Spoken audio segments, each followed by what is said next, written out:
Ang kwento ng tatlong pagsubok ni Satanas kay Jesus sa ilang ay matatagpuan sa Ebanghelyo ni Mateo, Marcos, at Lucas. Ito ay nangyari pagkatapos na binyagan si Jesus ni Juan Bautista at bago nagsimula ang kanyang pampublikong ministeryo. Unang pagsubok, tinukso ni Satanas si Jesus na gawing tinapay ang mga bato sa ilang upang mapawi ang gutom niya matapos ang kanyang pag-aayuno ng 40 araw. Ang pagsubok na ito ay naglalayong hamunin si Jesus na gamitin ang kanyang kapangyarihan para sa personal na kaginhawaan, subalit ito ay tinanggihan ni Jesus.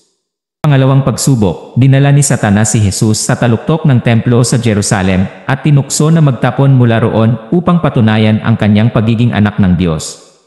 Sinabi ni Satanas na may mga anghel na magliligtas kay Jesus kung siya ay magtalon. Ngunit ito ay tinutulan ni Jesus dahil ang pagsunod sa tukso ay magiging pagsubok sa Diyos.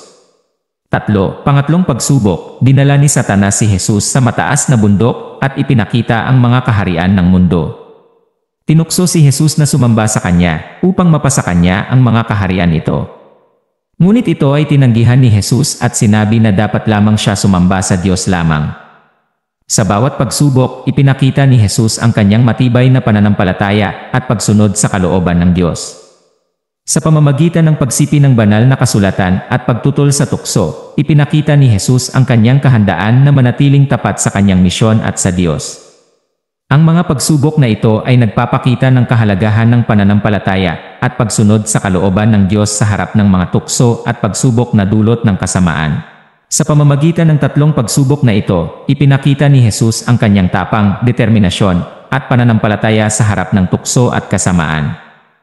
Ang kanyang tagumpay sa mga pagsubok na ito ay nagpapakita ng kanyang kahandaan na sundin ang kalooban ng Diyos at manatiling tapat sa kanyang misyon bilang tagapagligtas ng sanlibutan. Ang pagsubok ni Satanas kay Jesus sa ilang ay nagpapakita ng kahalagahan ng pananampalataya, pagsunod sa kalooban ng Diyos, at pagtitiwala sa kanyang gabay at biyaya.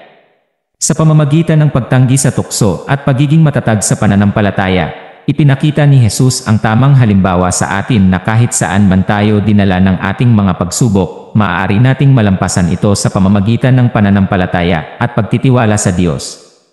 Ang kwento ng tatlong pagsubok ni Satanas kay Jesus sa ilang ay isang paalala sa atin na sa pamamagitan ng pananampalataya at pagsunod sa kalooban ng Diyos, maaari nating malampasan ang anumang tukso at pagsubok na dumating sa ating buhay. Ang tapang at determinasyon ni Jesus sa harap ng kasamaan ay nagbibigay inspirasyon sa atin na sundan ang kanyang mga yapak at manatiling tapat sa ating pananampalataya sa gitna ng mga pagsubok at hamon ng buhay.